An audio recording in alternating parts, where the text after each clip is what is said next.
This video is brought to you by Brilliant.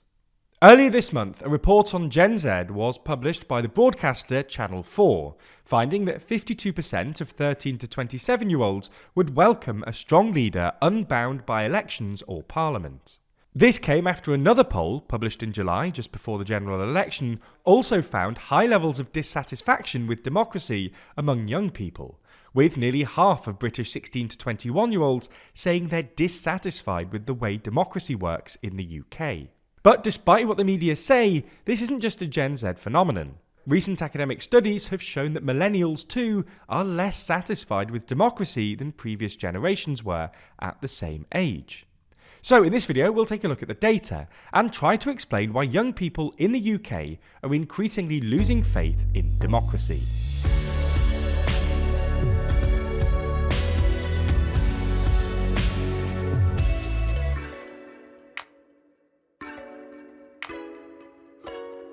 If you want more UK political drama from us, then check out our podcast Starmageddon, where we track the successes and failures of this new Labour government. Find it over on the TLDR Podcast YouTube channel or in your favourite podcast app. First though, some context. The Channel 4 survey offers a useful snapshot of Gen Z attitudes, including their most important issues, the emerging gender divide, and some generation-defining social trends. We've linked it in the video description, but because we don't have access to the full survey data, and it's unclear what methodology was used, we should be wary of drawing definitive conclusions. Caveats aside, the survey found that a majority of Gen Z, so 52%, support authoritarian leadership, compared to 40% of 45 to 65-year-olds. Additionally, a third of Gen Z think the UK would be a better place with the army in charge, compared to less than 1 in 5 of Gen X, while nearly half of Gen Z, compared to a third of Gen X, think that society should be radically changed through revolution.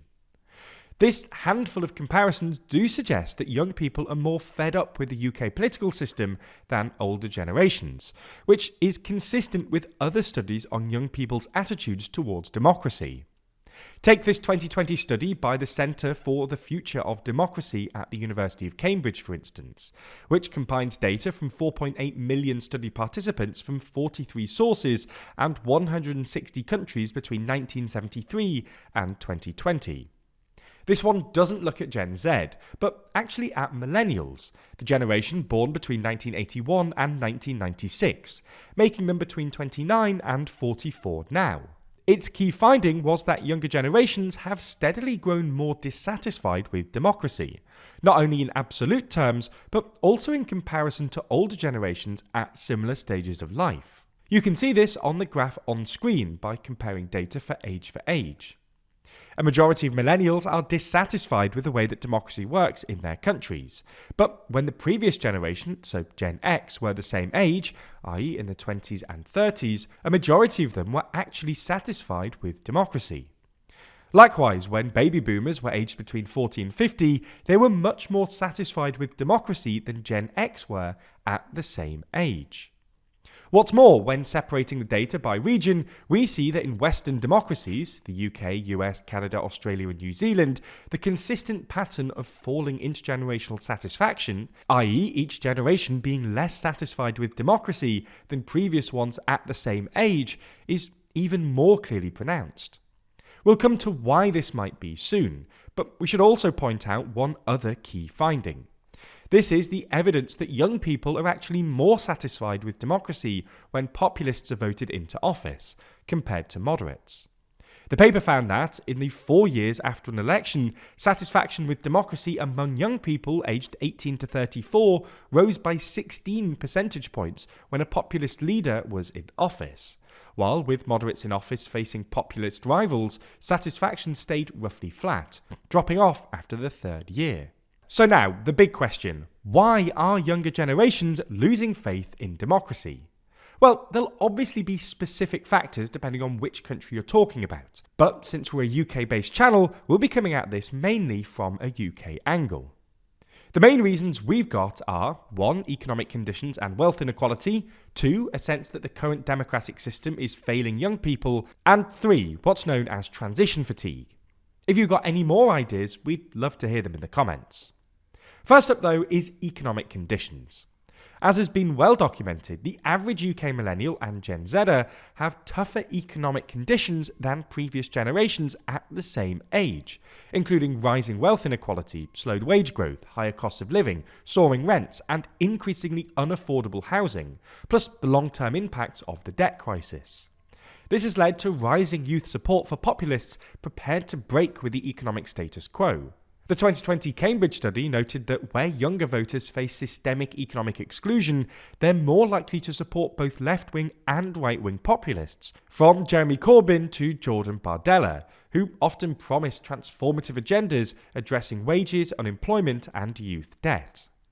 Second is a sense that the current democratic system, rather than democratic values themselves, don't work for young people. This is an important distinction to make, because the trends we're seeing don't necessarily reflect young people having a more anti-democratic ideology, but rather they reflect a belief that democracy in its current form doesn't work for young people. Again, this largely boils down to economic concerns, but it's also about a perception of fairness versus corruption.